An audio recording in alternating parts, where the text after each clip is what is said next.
2, 1. Alright, ladies and gentlemen, we appreciate your patience as always, because it's the SBL, this shit doesn't start on time half the time. Welcome to Week 7 of the Swimming Batty League, Season 7. I am AJ joined here with 30, and we're going to just real quick break down these MVPs before we get in the game, because Master Splinter is going to keep posting about how he's ready every 30 seconds until I tell him that it's okay to start the game. 30, how are you doing? You're going to say good. Okay, these MVPs. So first game, we had SS Boosted Friendship versus Waifu Superstar. That was a two-way tie between Dubdrum and Thor Odinson. They were both pretty good in that game. I'm going to have nightmares about Corky raining down missiles upon my team from afar. Game 2, Boy Butter versus 2K2S. Boy Butter clocking their first win of the season, and one of the most amazing feats in SBL history happened with Manlore, The Miracle, along with I'm Just Dan, winning MVPs. Just as a reminder, this is a team that has Master Splinter on it. They won their first game of the season, and it didn't even require Master Splinter to win the MVP award, which is pretty incredible. And then I mentioned the Manlore, The Miracle won an MVP over Master Splinter. That's pretty incredible. Yeah. And then Game 3, TDO versus Triple B, we had Thermidor going quite possibly the biggest we've ever seen a jungler go in the SBL and Shivana. It was just monstrous. And that's that. Those guys were all awesome last week, so congrats to them on their MVPs. So we are going to cut into this game 1 here, and yep, we are in the draft. So we have on the left the SS Boosted Friendship, on the right Boy Butter. Are Boy Butter back? I think this is something. This is the start. If you're pressing a push to talk, you're not pressing a push to talk, by the way. Right. Can you hear me?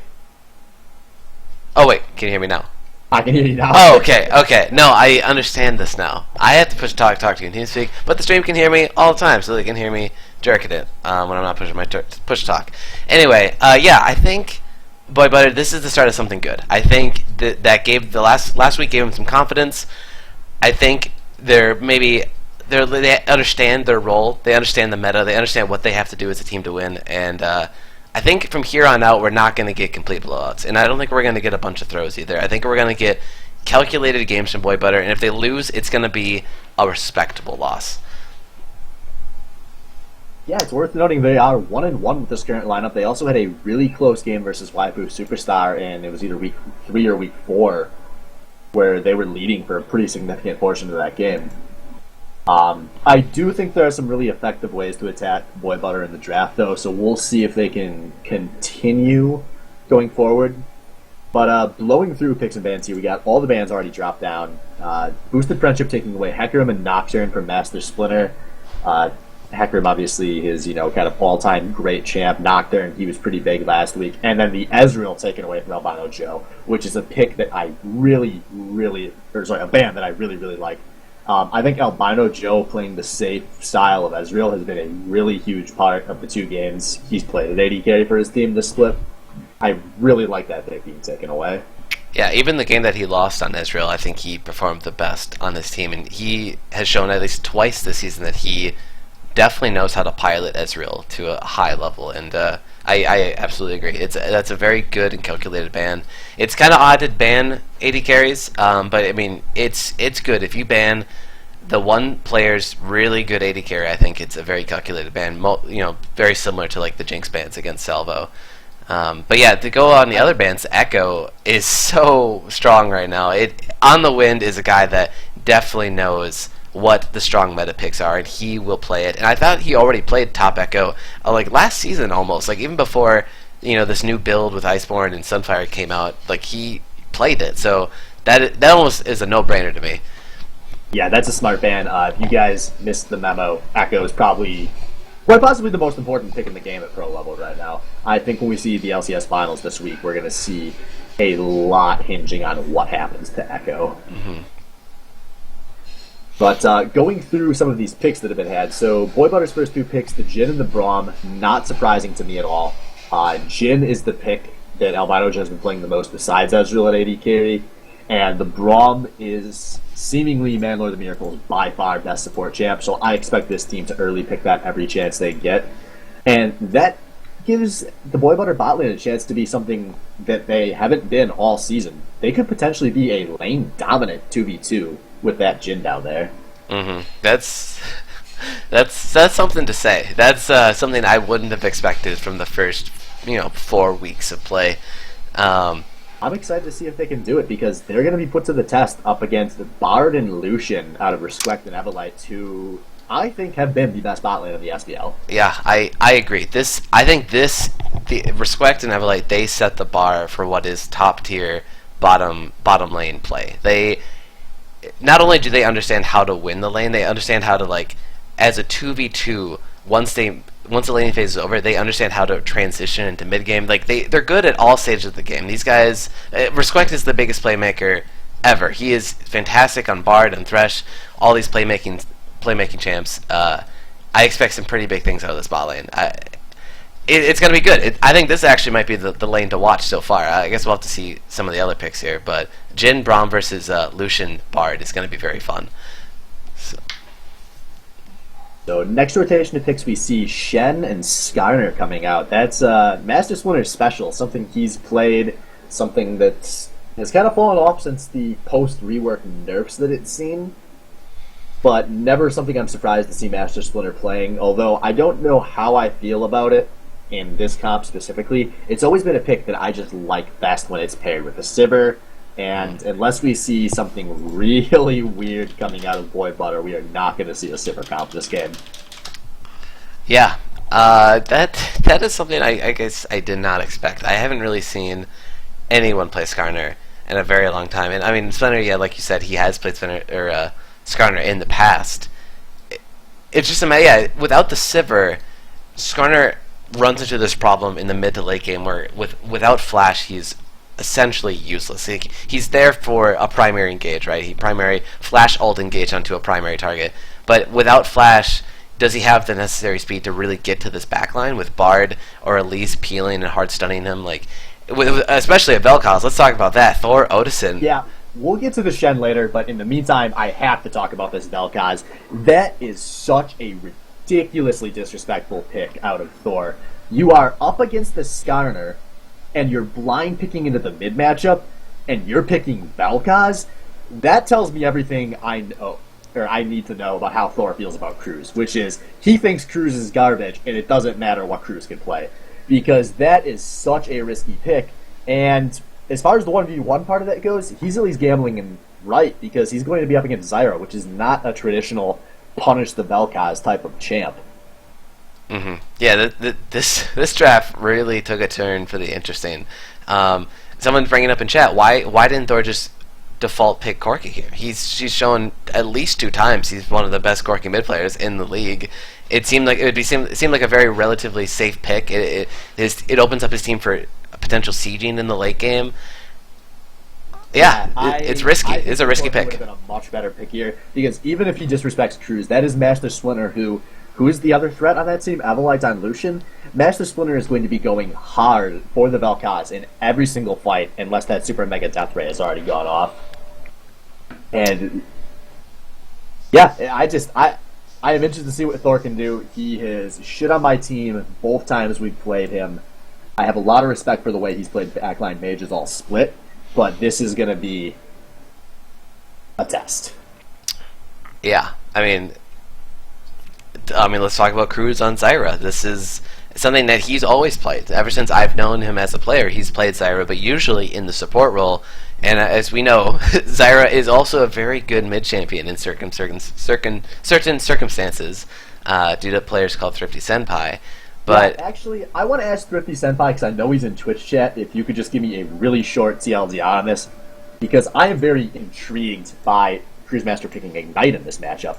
This does not seem like a matchup where I would expect Ignite to be as useful as some of the other combat summoners, even a teleport. But Cruisemaster going for some solo kills, maybe reacting to all the criticism he took for his teleport Ari he played a few weeks ago.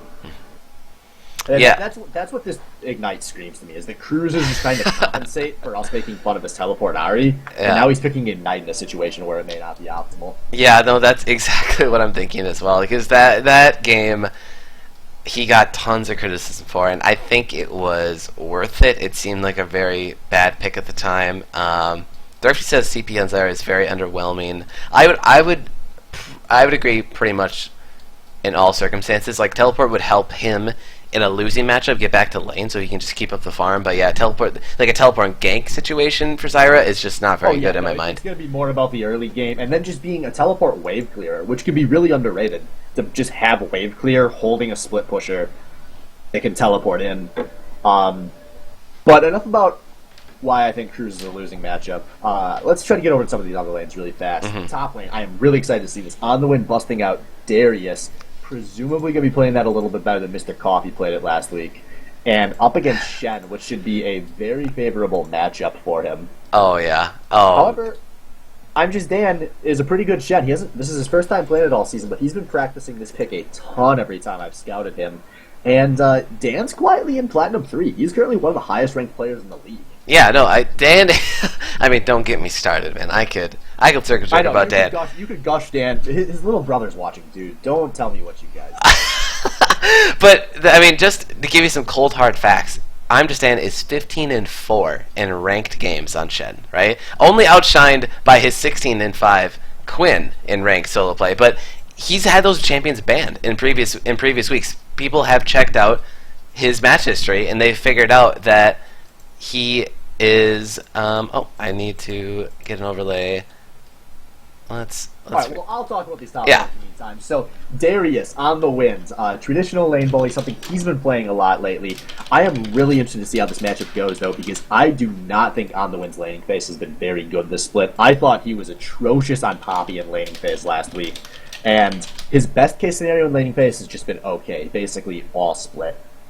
And Darius is a champion where if you're going to pick Darius, you need to know how to bully, and you need to bully when you have the opportunities. This isn't a champion where you can be content to just kind of play slow and outscale, because you're up against a fucking Shen. Like, it doesn't really scale much better into the late game than that. So I think there's a lot hinging on how this top lane matchup goes. On the Wind's going to need a lead, and it's going to need to be a somewhat substantial lead to make up for all of the teleport pressure that Shen's going to be bringing as this game goes on. So curious to see how that Darius goes. Yeah. I mean, I'm looking at the comps sort of wholly as them, like as a composition, and which one of these I think was better drafted. I don't know. It's neither of these drafts scream like wow outdraft to me, right? Which is kind of nice. You know, that takes us back to our SBL roots. These are just some guys that drafted some champions, and now they're going to play League of Legends. Yeah, no, I agree. That's definitely what it feels like. Alright,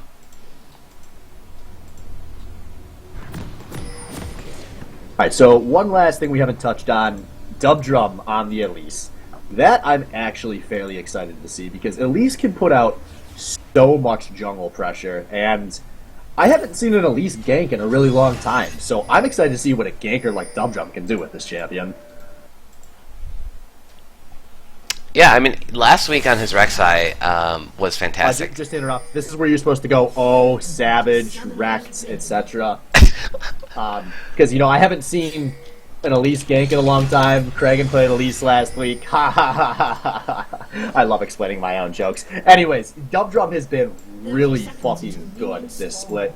If I had to vote right now, probably the second best jungler in the league this split, behind Thermidor, and he's closing that gap really fast. His ganks have been on point, especially these last 3 weeks. He has just taken over every early game, and I'm really excited to see if he can still do that.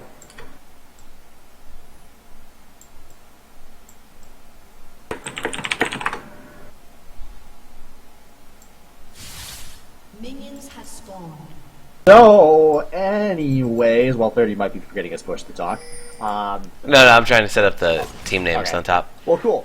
I will, so Respect's gonna not do shit with this level 1, but he is gonna know that 4 members are there leashing for Master Splinter. You know, standard Master Splinter affair. He's gonna get his whole team to show up and help him out at level 1. And that's going to give a nice late-to-lane situation to the boosted laners around where these junglers are starting. So Master Splinter starting with the blue, not something you see super often. But I wouldn't be surprised if Skyner maybe paths a little differently than most junglers, you know, playing that mini game at all. Yeah, I don't know. I assume because Master Splinter usually has a very standard route where he does basically the standard jungle route and then ganks a lane, either top or mid. I don't know if he's actually going to gank with Skarner. I think he might opt for more power farming in this situation, unless he sees a gank on mid, because that, like we talked about in the draft, that's the really gankable lane. Now that Cruz brought Ignite, you land one snare, and I think it might be a kill. Most likely, definitely a flash out of Thor. And that's a very valuable flash to see go down. But we'll see. Master Splinter sometimes likes to defy the expectations as far as when he ganks and when he doesn't.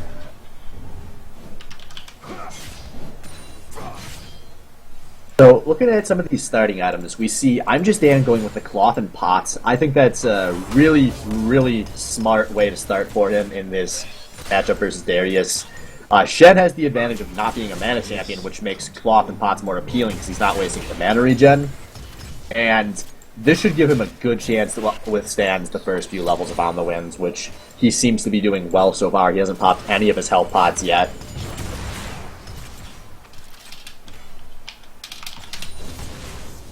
Otherwise, not going to see too much go down these first few levels, presumably until we see a first gank out of Dub Drum. But yeah, I really want to see if Dub Drum can get anything going early here. You know, if Master Splinter is choosing the power farm, Dub Drum could have a chance. Ooh, a nice taunt out of I'm Just Dan. A lot of damage from creeps went down on the Wind. Oh my god, yes! He gets the first one on the Wind, and On the Wind dies anywhere. A huge outplay, as he's going to lose part of this wave to the tower as well. And that was just so badly played out of On the Wind. Just zero respect for creeps. That's all top lane is about, is who takes more creep damage than the other guy. Yeah, no, that was fantastic. That's gonna do a lot for Dan's morale, I think. I think Dan's gonna hard carry this now. But meanwhile, we see Zhao coming into the mid lane, forces a respect flash on a Cruz. Really smart of him to flash that immediately, because that would have been a lot of damage very fast if he hadn't.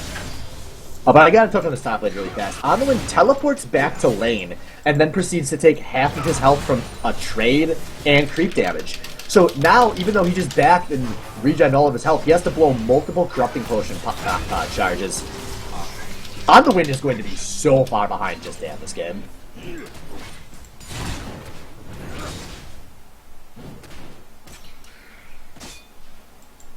Yes, I agree. Sorry, I'm trying to set up the team names. This is bad. I mean, Darius has always been sort of a feast or famine champion, right? Like, especially in the early to mid game, he will always come back into the late game because of his passive, just like passively getting those stacks and then going on a pentakill rampage. And I think is it still true damage? Like, there's. I'm not entirely sure, but we do see Master Splinter shotgun this video. A lot of damage going down on Zhao. He's got to jump defensively, Master with the flash and the kill, but Cruz Master going to walk right into respect. He dodges the stun, but Thor Odinson gets the trade kill. 1-for-1 on Master Splinter and Thor. And now in this top lane, a lot of damage going out both ways. I'm Just Dan might be in a little bit of danger here, even though creep damage is going on the Wind. He's going to easily secure that kill. That was just a really bad miscalculation from Dan, who throws away the nice lead he had built up for really no reason. Yeah, no, that seemed odd. That was really smart aggression out of On the Wind as well. He knew both junglers had just showed in that fight in the mid lane and immediately chose the fight. Right, and Dan hadn't backed yet and bought anything, so he had an item advantage.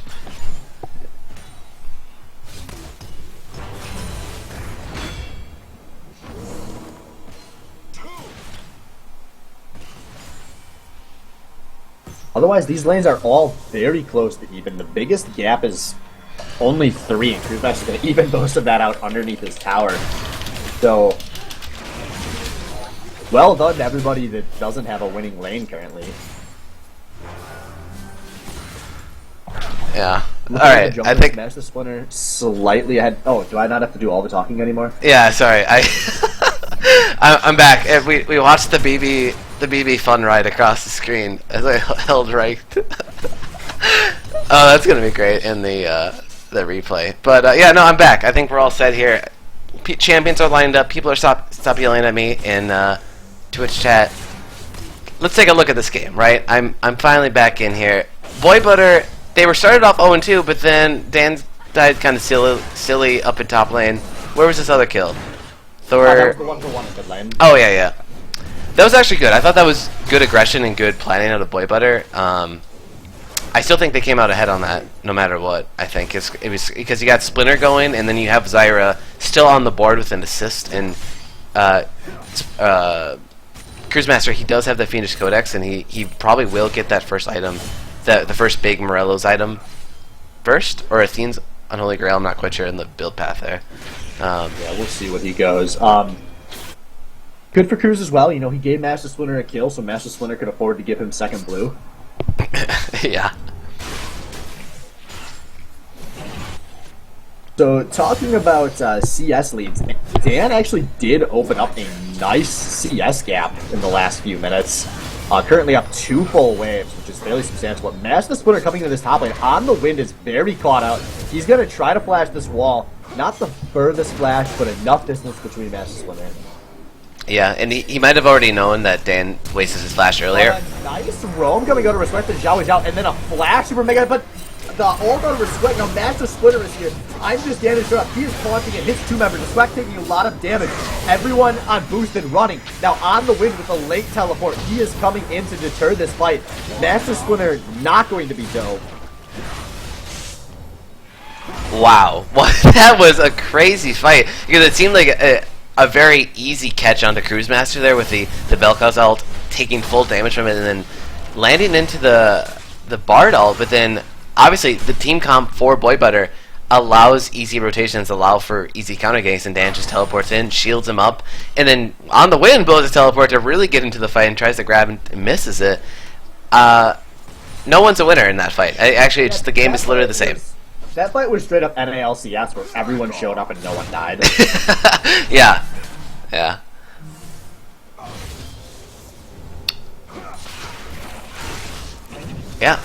So most of this lead currently just a few hundred gold in favor of Boy Butter. Most of that coming from I'm Just Dan's CS lead in the top lane. Master Splinter has a actually decent lead in the jungle as well. That mostly coming from the kills. So yeah, most of the actual gold lead is just on Dan's CS currently. And Dan being kind of a bully in top lane right now.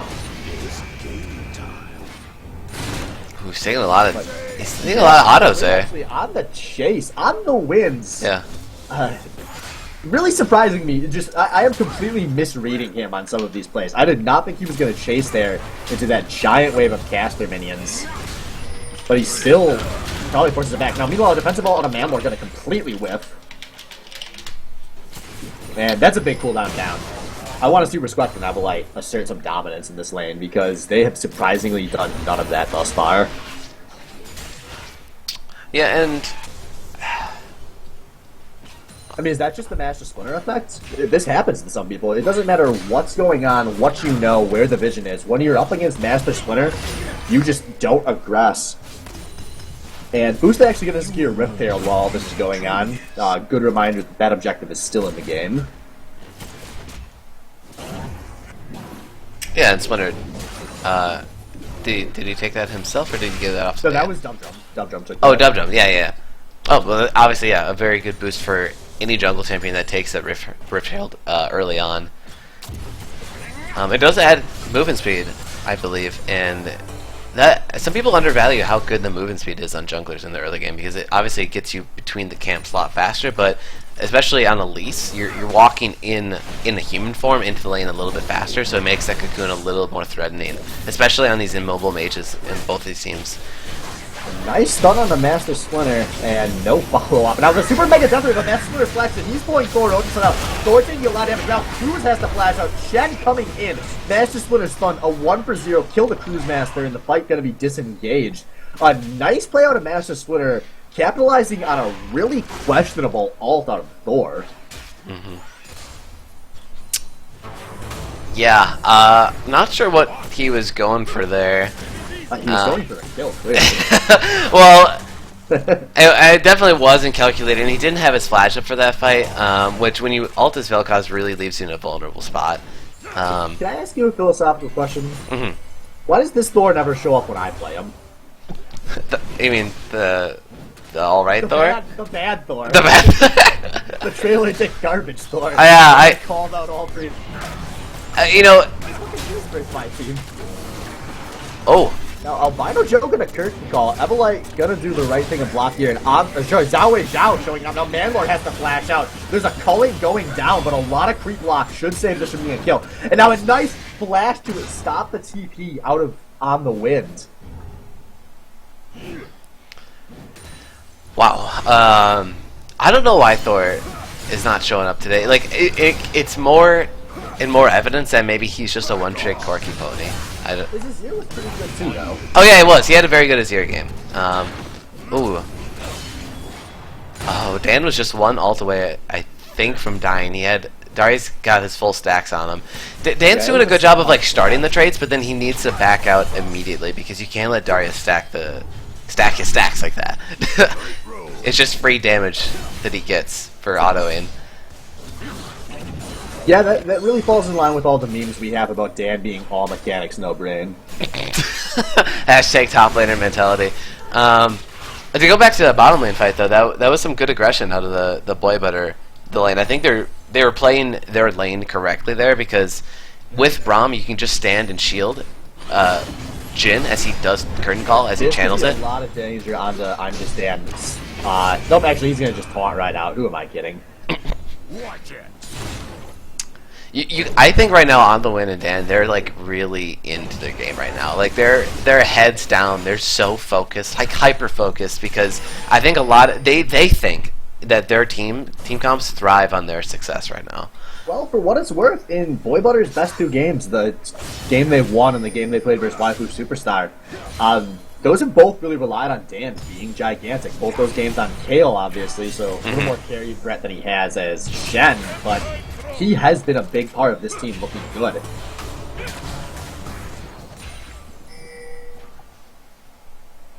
And there's a lot of damage coming out of Risklect if he gets the Thunderlord's proc. Holy moly.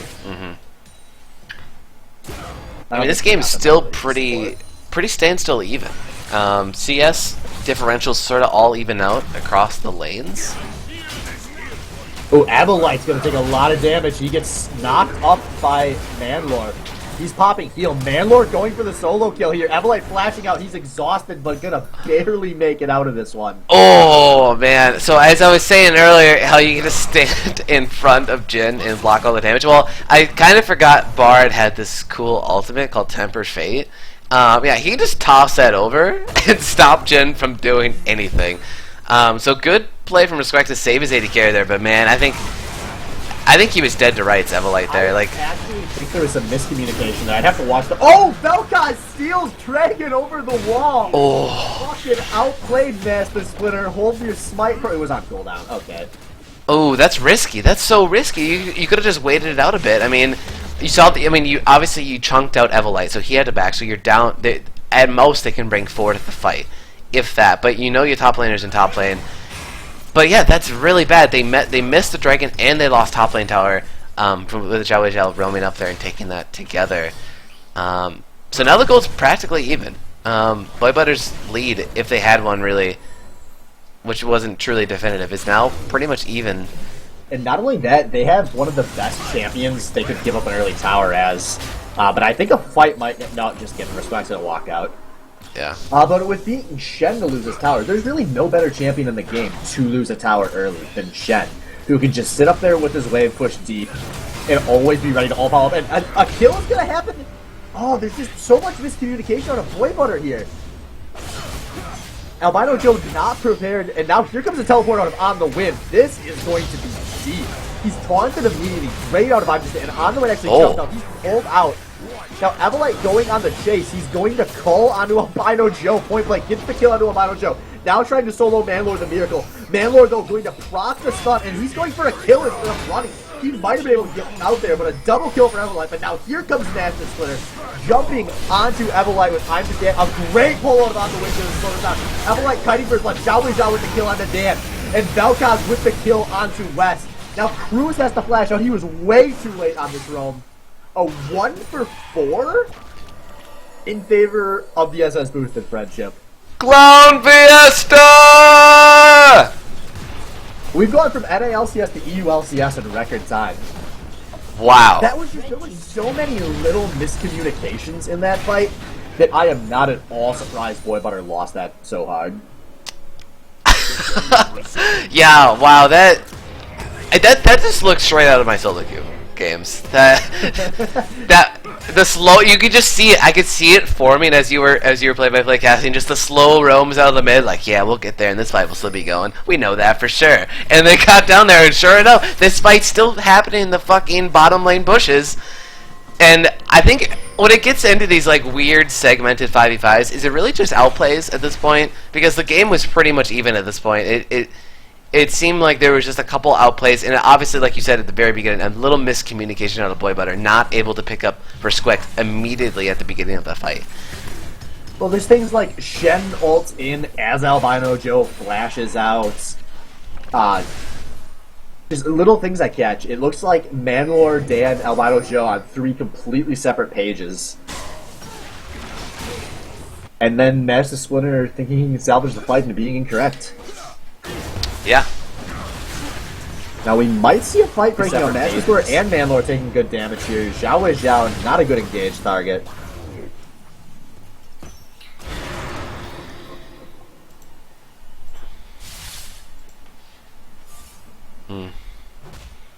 So yeah, I guess Boosted Friendship now has the goal lead for the first time in the game, and they're in the driver's seat. Where did the scoreboard go? There we go. Found it. Oh, Master Splinter coming on a flank. Here's a big game. I'm just there teleporting, and he's ulted Avalanche. Avalanche gets completely given a kill for Albino Joe and a chase from Manlord. 1 hit from a stun on Thor.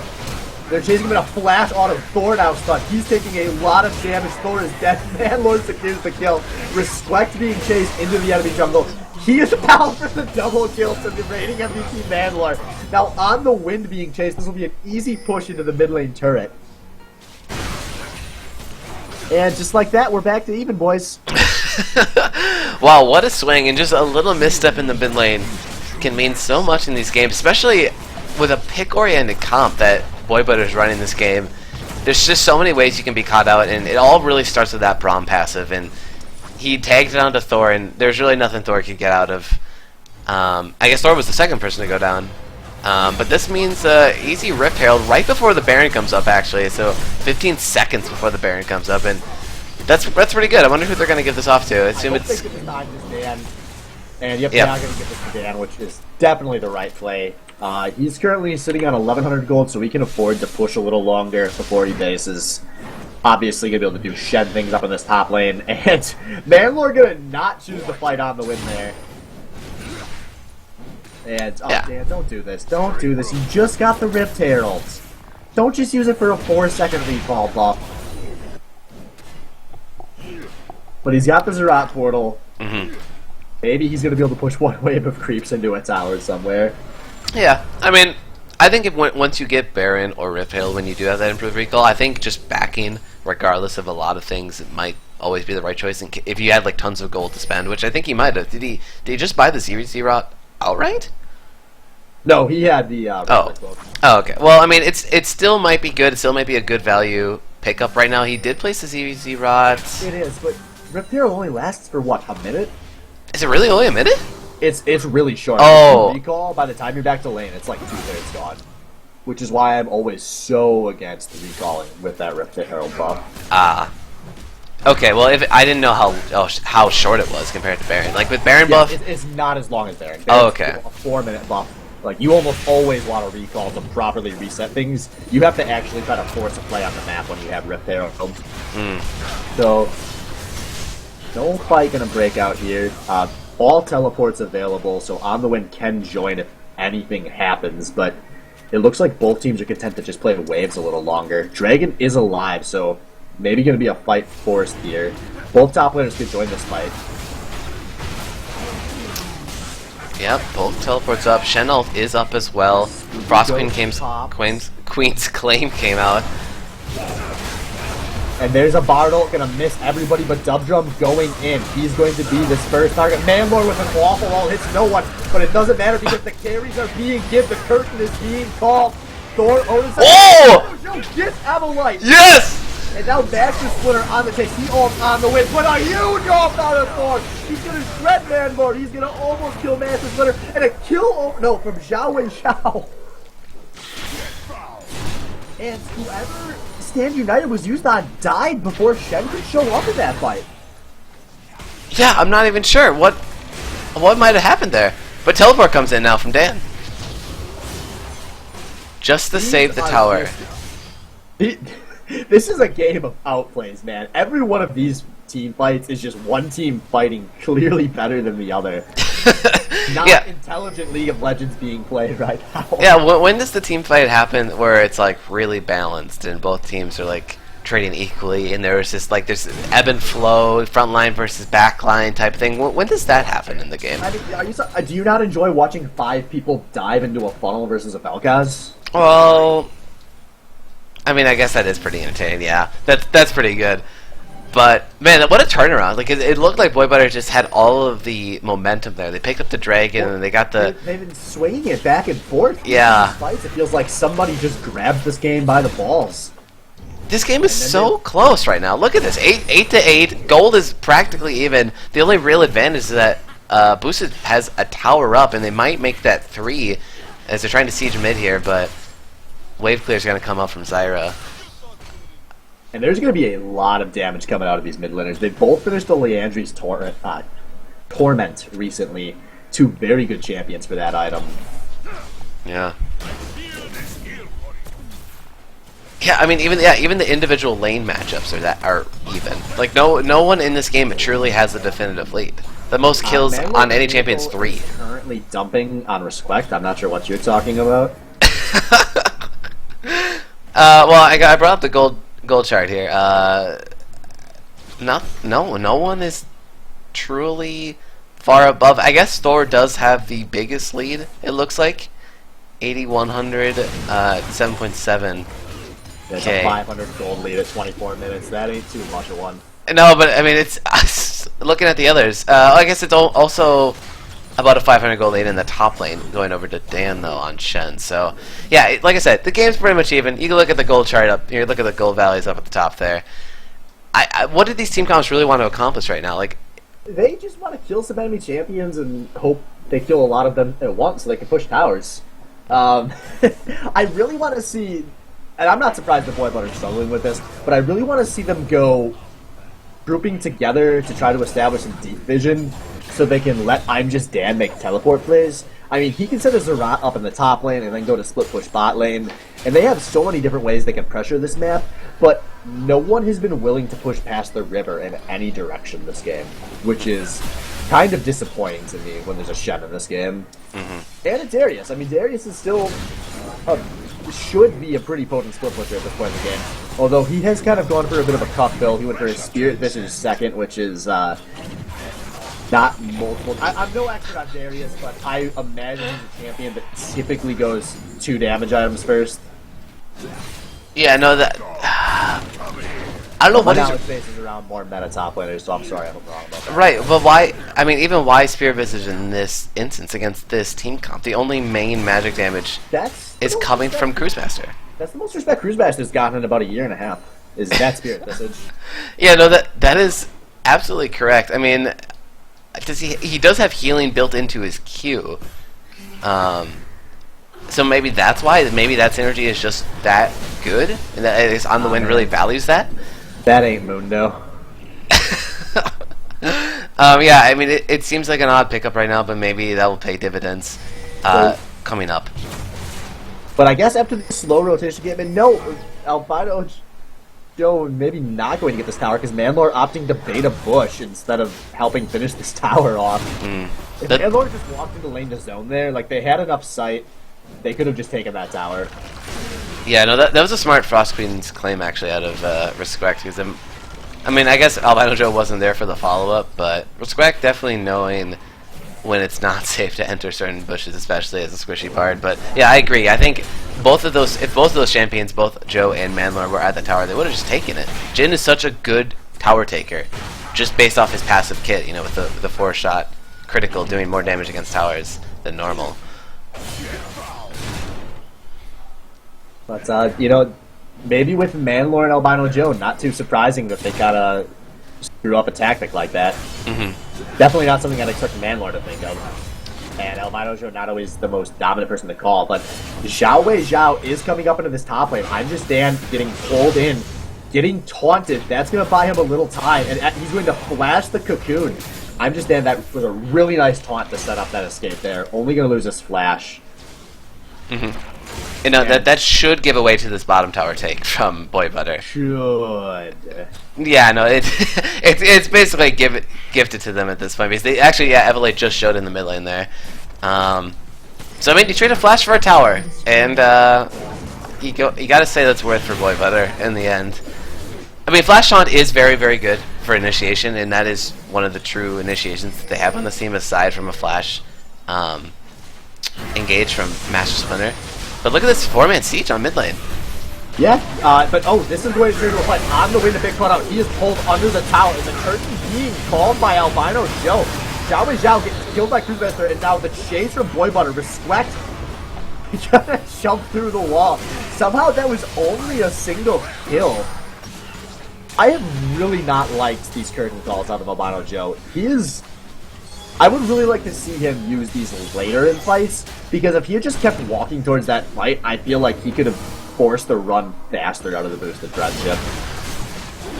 Yeah, no, I agree. That he's probably doing a little too early in these fights, and Curtain Call is such a great finishing tool. It's almost like it's made for that. The Curtain Call is entirely made for that. Unless it's like a pick, not an actual team fight where you have a chance to finish it off early, or it's like a huge outnumbered fight where tossing in the ults can just end the fight. You always want to be using that on the back half of a fight, whether you've run and you're turning to re-engage, or it's you've just won the fight straight out and you're using it if they run away.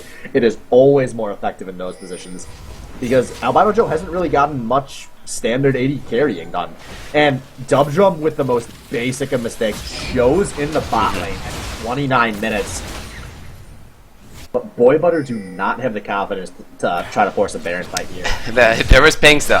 You'd have to imagine in the team speak there were Baron was definitely uttered in the last 30 seconds about how that wouldn't have been a good call, because like you said, when the jungler's in the bot, opens up a lot of play for a Baron. I don't know what, that was the laziest gank on the top lane I've ever seen. I don't know what that was, but leaves mid tower open to a 2v1 situation here, but Splinter doing his darnest to save it. He's pretty tanky, actually. Yeah, and the threat of an Impale, that's the ultimate name, is always there. He does have it up, so...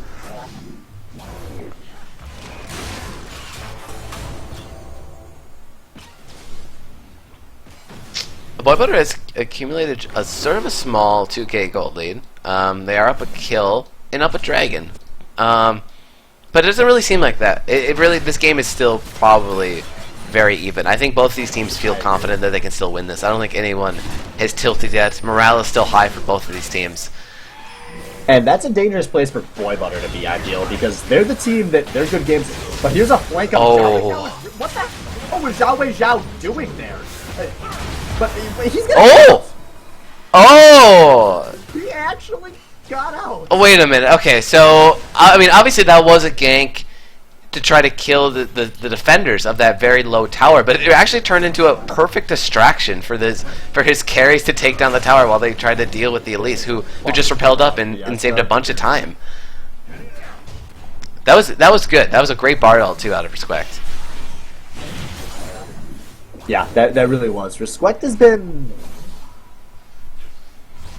solid this game. He's had a few nice plays. Nothing. It's not like truly spectacular like after Bard play yet, but I mean that point for Bard is still yet to come. Like Bard only gets better as the game goes on, and once the teams really start grouping as 5v5 all the time, where there's none of this split push type of stuff, with the magical journeys of what they can do, that's going to be what we need to watch for. So I want to talk about builds real fast, because Evolite finished a Lord Dominic's Regards as his third full item, and he also has built a Quicksilver Sash, so he should not be a target for Master Splinter any longer, which is a big turning point in this game. Thor should work on getting that item as soon as possible. Yeah, because really Thor is the only target left. I mean, honestly, Thor might, in my mind, even without the Quicksilver, Thor still might have been the go-to target because he just is so immobile that seems like a very easy catch-out target to just take him out. In an ideal world, he would be the focus target, but at least there were opportunities to go on to Evelite, but that will not be the case anymore.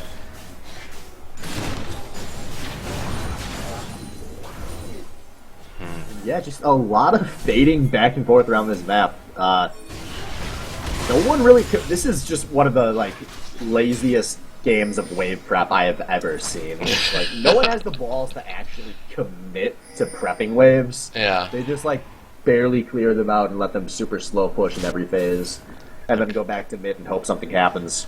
Yeah. Boosted Friendship, they did ping out that ZZ Rot that Dan laid in the top tower there, so I think... I don't know what... Dan just started waiting in the wings here, maybe looking for a good ult opportunity. But with that ZZ Rod there at that point in the lane, it's basically just a stopper for the lane. On the Wind can try to push against it, obviously, but with Dan there, it won't happen.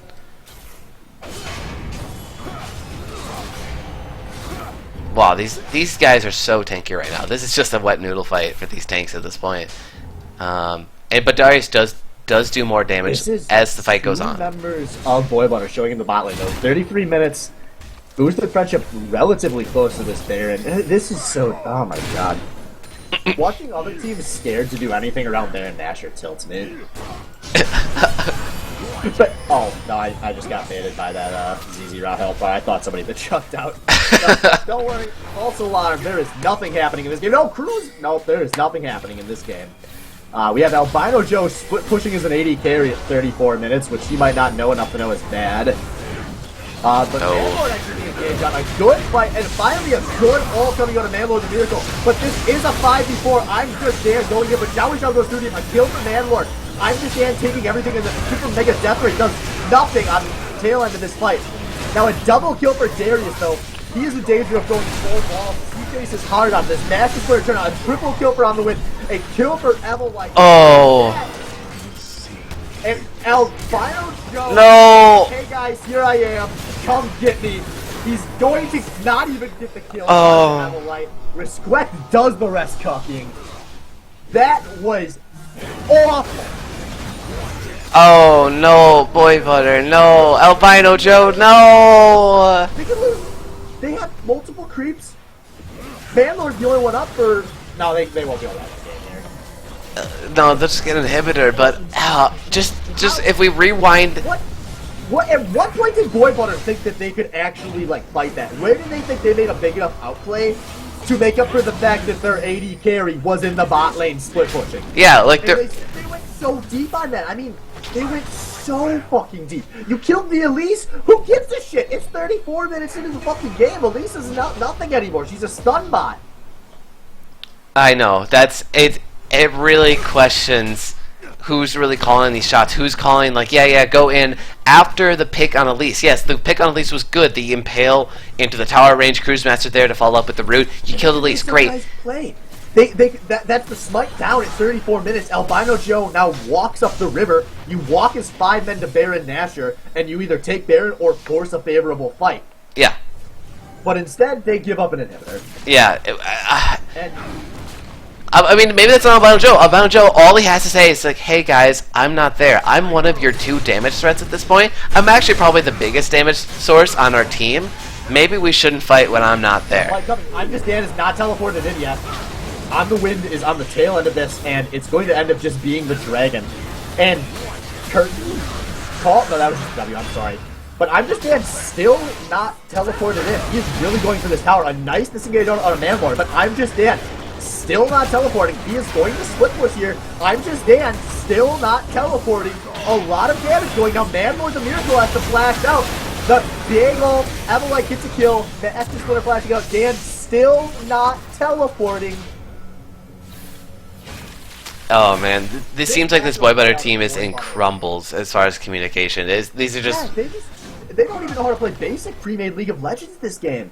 And this gets back to something I was going to go on about earlier. The only time they look good is when they can get to big leads early, which they did in both the games they played with this lineup.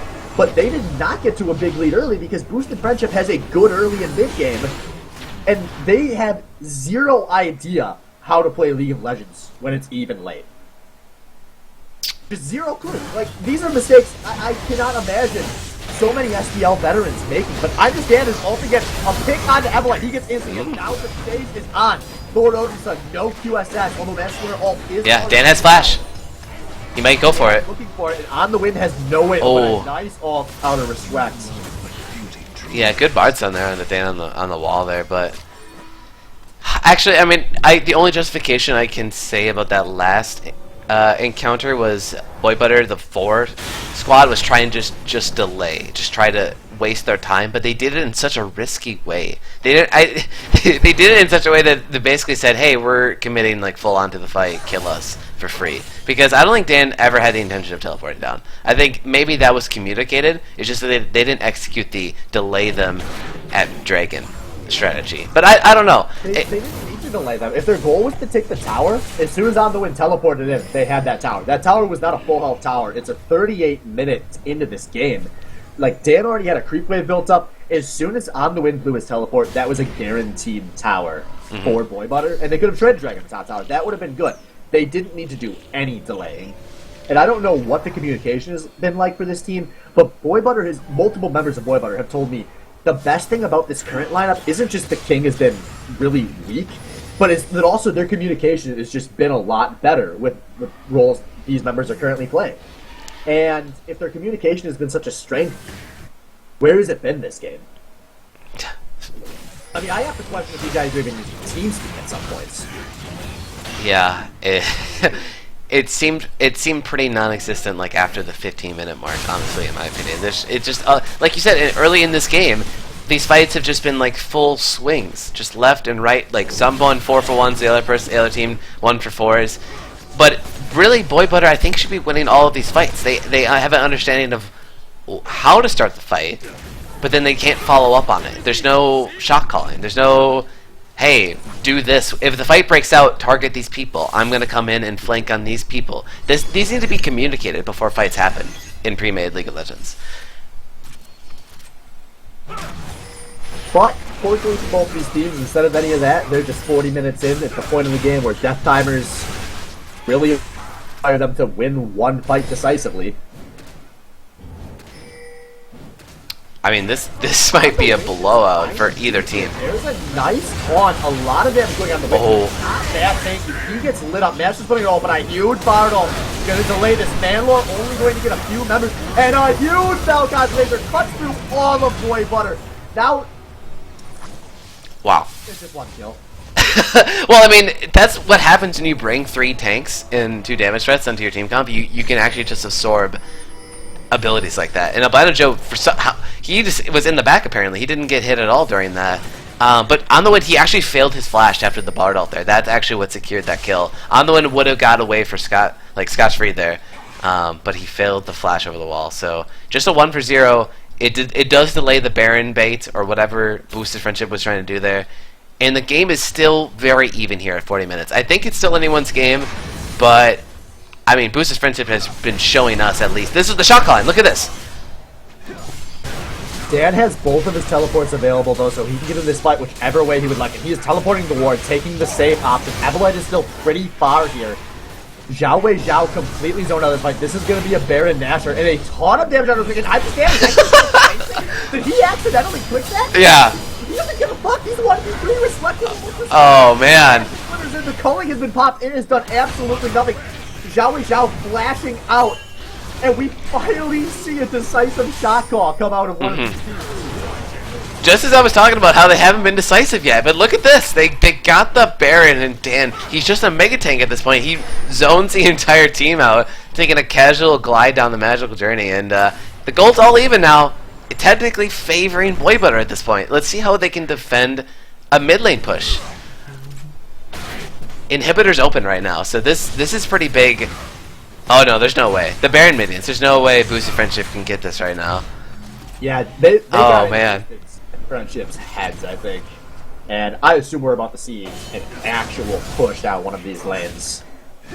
Yeah, no, this is good. With Zyra and a Braum, like, they have a lot of good siege options.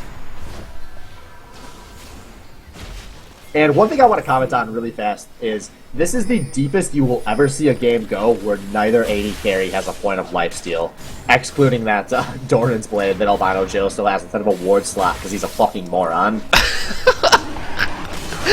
Yeah, it seems a little risky at this point. I mean, maybe the idea with at least Evolite is that if he was going to get killed, there's no point in life stealing when you're being impaled and then constantly CC'd like Sunlock. So yeah, what's impressive to me? Oh, Evolite. No, he's oh. That's what's flashing up. Evolite is getting completely. He's down. US has the stun, not the starter roll, and now on the win is going to get blown up as well. This is 2 kills for Boy Butter. And Dan is in the top lane with an ult available. They have so many options here for the first time in a while with Baron coming down this mid lane. Oh, this is an inhibitor for... Absolutely. On the win's not up for 47 seconds. Evolite for 35. This is an inhibitor tower. Maybe more if Boost misplays here and they get caught out. Master Splitter's right up in their grill. And I'm just Dan is coming in. Albino Joe calling the curse. Oh! Taking a lot of damage. Albino Joe kills 4! Oh my god. Now, this could be the game. That's the kill they needed. It is just a Bard and Elise for 13 seconds. Baron creeps coming down the mid lane. Evolite's up in 10. Tower down. That is a lot of damage. This might be it. That is both towers down. 2 seconds on Evolite. That is too much damage. Boy Butter throws the game out. Boy Butter! We're the worst team for 40 minutes, and they win anyways.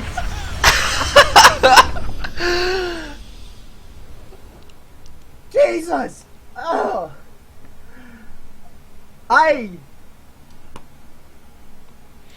Wow.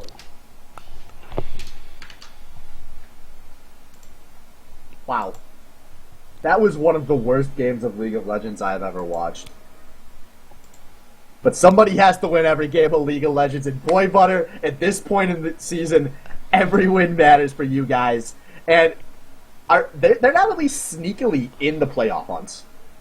And yeah. Meanwhile, Boosted, although they've looked really good more than not, they're in a little bit of danger here too because they're going to still have one of the worst records in the league because those Cheeseburglar games do count. Mm-hmm. No, this game actually meant a lot now that you bring that up. Like, when we get down to these last weeks, this might decide who might sneak into the 4th place there. But right now, both of these teams are looking like, at least record-wise, they are the 2 teams that are not going to playoffs. But Boy Butter, they're getting wins 2 weeks in a row that looks like they actually want to go to playoffs. Yeah, so...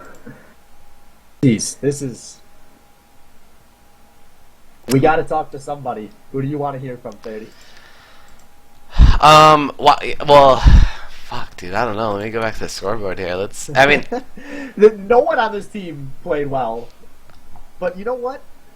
Sometimes League of Legends is about playing ugly and finding a way to win. And I will give Boy Butter a lot of props for that, because when you spend 40 minutes talking about how strategically awful someone is, and then they manage to squeeze out the win, when you say that they can't win when a game goes even late, and they win, they can be happy about proving me wrong there. Yeah. I mean, if anything, this is a really tough loss for Boosted. Yeah, these guys are going to be upset when they watch this VOD. Mm-hmm. So I want to hear from Master Splinter solely because he is the captain of this team, and I think with a team that's currently 2-5, that's a guy that's going to have a lot of insight. And then, do you have anyone in mind? I mean, I'm sorry, I gotta bring Dan in. Like he.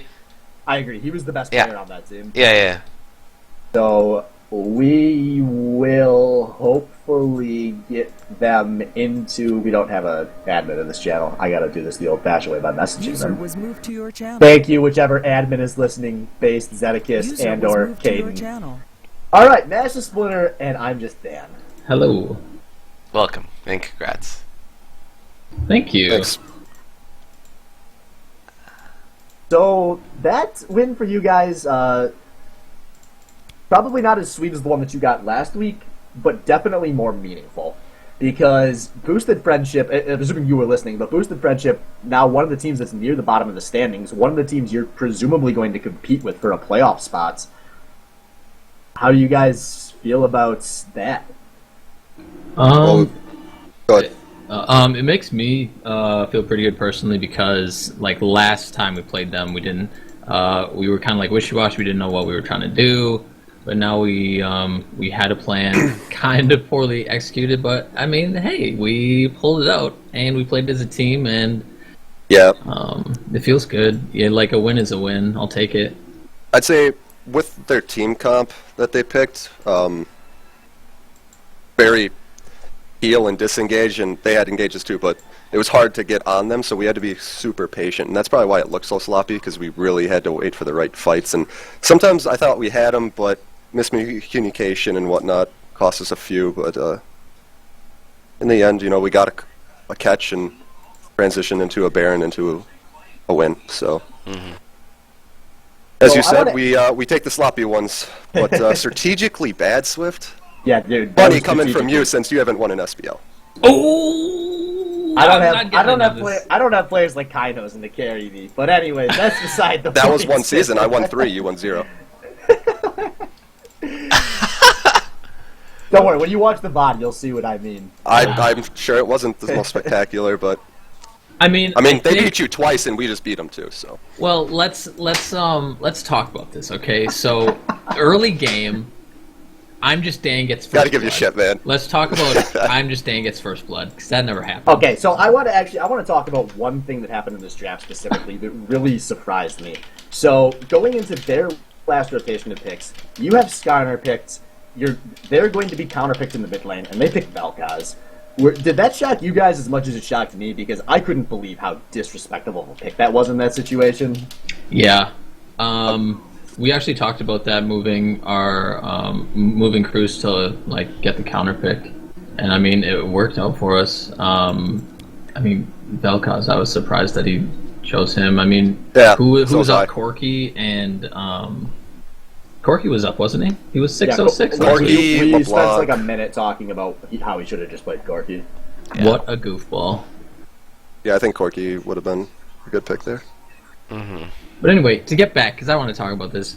So, like, the first 20 to 25, it would look a little sloppy, but I feel like, well, Splinter, we pulled it together towards the end, right? We did.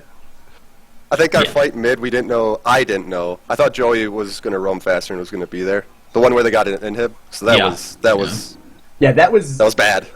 the whole game. It wasn't that like individual players looked like they were bad. It just looked like the communication as a whole, like you guys were so off and not on the same page.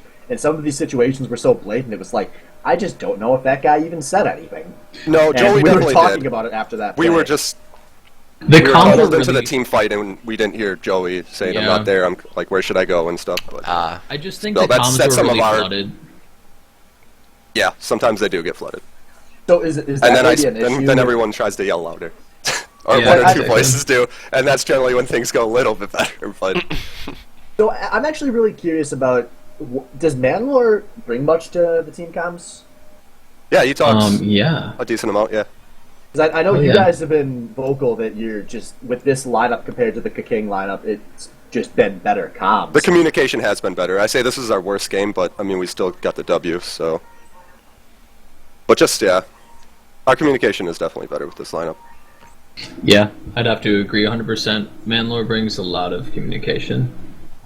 Well, you can't Also, argue putting with Joey the on miracle. AD, I think, floods Yeah. the comms less as well, because he's worrying about doing more damage. Not that Joey's like terrible at comms, because Joey still adds to our communication. Yeah, no, It's just in a different way. I think we all add a little bit of something, but Yeah. it's just the teamwork. That's how we pulled this one out. Is we like got our dicks out of our heads or whatever. Yeah. Talking words. Well, And we focus a lot better. Yeah, exactly. I guess the last thing I'm going to ask is, you guys got anything you want to say to your fans? Dan, your little brother was watching this game. He was hyping you up in Twitch chat. Yeah, man. I was wondering who that was. Mike. Thanks for watching, man. Now you know what I do. That is so much better than him knowing anything else you do. No, he doesn't need to know anything else. we're gonna Cut the just stream. hop off there. So we're gonna take our break. We're gonna hop over to game 2. We got Betty Bargain Bin versus Waifu Superstar coming up in a sec. BRB.